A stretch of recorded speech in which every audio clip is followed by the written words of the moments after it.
మంచి ఆహారంతో పాటు కావాలి స్వచ్ఛమైన నీరు. అదే సనాతన్ జల్. వివరాలకు 8919763872.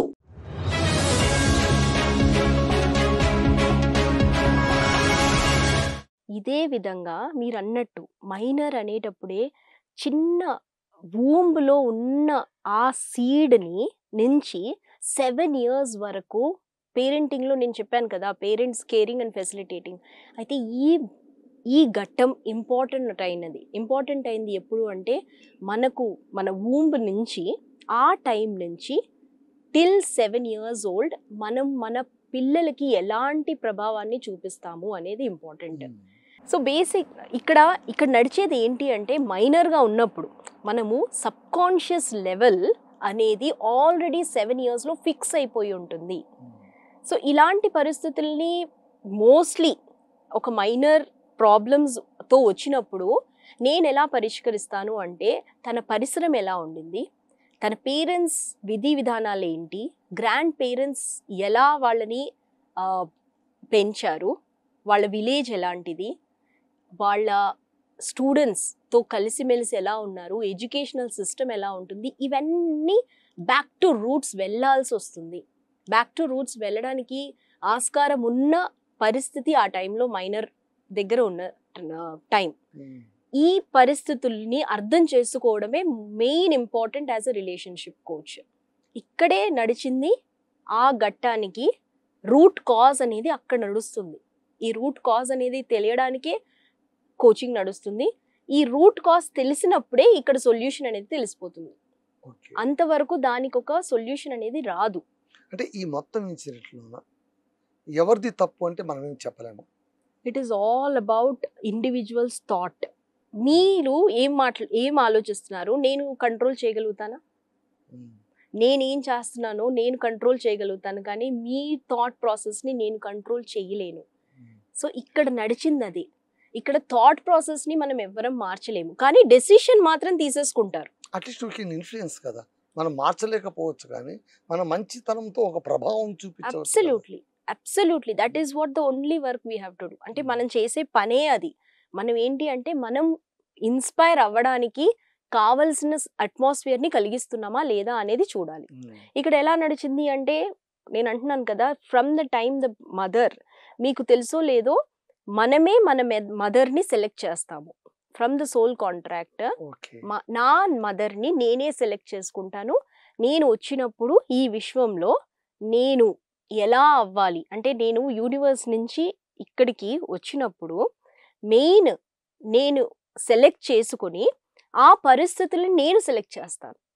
That is your own right.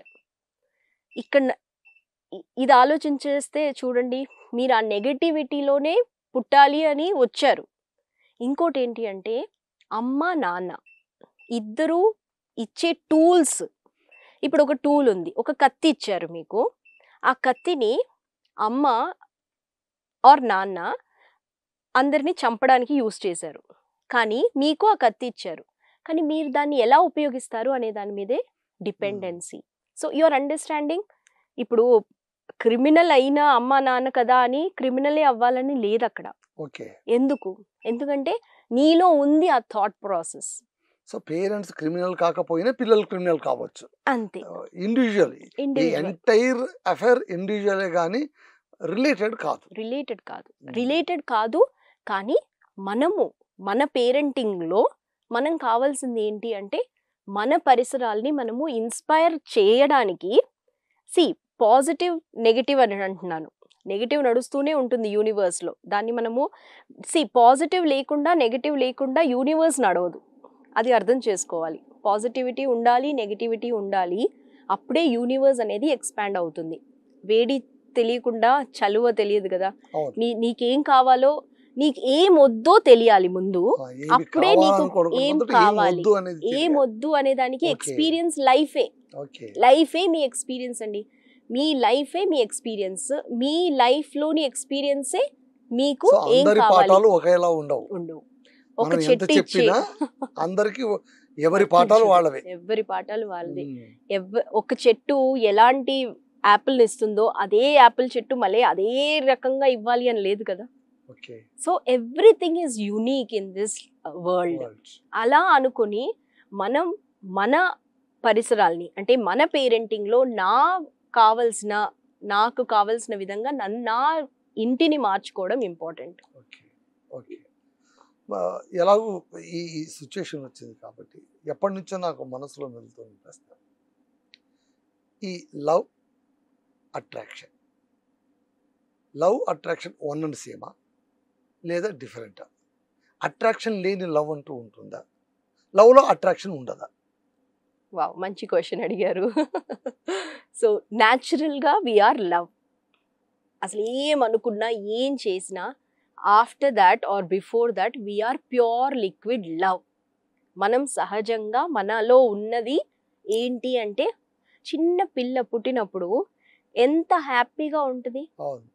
ఎందుకు ఏడుస్తుంది? జస్ట్ కోసం ఎప్పుడన్నా బాడీలో ఏదన్నా నొప్పి వచ్చినా లేదా ఏదైనా కావాలి హంగర్ ఆర్ ఏదన్నా కావాలన్నప్పుడే అందులో ఎంత స్వచ్ఛమైన ప్రేమ ఉంది అంటే ఎంత లవ్ ఉంది అంటే you are that pure liquid love. అంతే.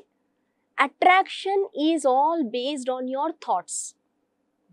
థాట్ ఎలా బిల్డప్ అవుతుంది, దానివల్ల అట్రాక్షన్ అనేది బిల్డప్ అవుతుంది. ఇంకొకరిని నేను ఇష్టపడుతున్నాను అంటే అదొక అట్రాక్షన్. ఆ అట్రాక్షన్ని మనం ఎంత దాకా ఆ థాట్ని తీసుకెళ్తామో అంతవరకు అది అట్రాక్షన్ మనకు అవుతుంది. ఎదుటి వాళ్ళకి అది అట్రాక్షన్ అవ్వకపోయినా మనలో ఆ థాట్ ఉంది అంటే అది అట్రాక్షన్ అవుతూ ఉంటుంది. ఇక్కడంతా ఇమాజినేషన్ మనదే. అక్కడ నడిచేది ఇక్కడ నడిచేది ఒకటే అయినప్పుడు that becomes a mutual attraction. ఇప్పుడు ముఖ్యంగా యూత్ యంగ్స్టర్స్ లవ్ ఏది అట్రాక్షన్ ఏది అని సెల్ఫ్ రిలయన్స్ రావాలి అంటే కనుక ఏమి వాళ్ళకి కావాల్సిన టూల్ ఏంటి? బేసిక్గా ఇక్కడ నడిచేది ఏంటి అంటే మనము as a youngster first thing నేను అన్నాను కదా లైఫ్ ఎక్స్పీరియన్స్ నేర్పిస్తుంది నాకేది వద్దు అని. నాకేది వద్దు అన్నప్పుడు నెక్స్ట్ స్టెప్ ఇస్ నాకేం కావాలి. నాకేం కావాలి అనే దాని మీద పక్కాగా క్లారిటీ అనేది ఉండాలి. ఏ రిలేషన్షిప్ కైనా అంటే నేను ఒక మంచి పార్ట్నర్ని వెతుకుతున్నాను. యంగ్స్టర్ అంటున్నారు. యంగ్స్టర్ అనగానే కెరియర్ ఇంపార్టెంట్, హెల్త్ ఇంపార్టెంట్, మళ్ళీ relationship with parents are important, siblings are important, మళ్ళీ తర్వాత new future partner also is important. ఇలా అన్ని ఆస్పెక్ట్స్ని చూసుకుంటే ఫస్ట్ మనం ఎప్పుడైనా చిన్నపిల్లలకి ఏమంటాము, ఫోకస్ ఆన్ యువర్ స్టడీస్ అంటాం. ఫస్ట్ నేర్చుకున్న తర్వాత నువ్వు ఏది కావాలన్నా నీకు దక్కుతుంది అంటాం కదా. కానీ అదే టైంలోనే అంటే నేర్చుకోవాలి చదువుకోవాలి అంటే prime time of our life టైంలోనే ఇవే ఎక్కువైపోతుంటాయి. ఈ డిస్ట్రాక్షన్స్ అనొచ్చు, ఇంకోటి అనొచ్చు. మీరు చూడండి, మీరు కాలేజ్ చదివే పిల్లల్లోనే కాలేజ్ వయసులోనే ఈ అట్రాక్షన్ ఈ లవ్ అనేది అది ఎంత దాకా వెళ్ళిపోతుందంటే చాలా సీరియస్ మోడ్లో కూడా వెళ్ళిపోతుంది.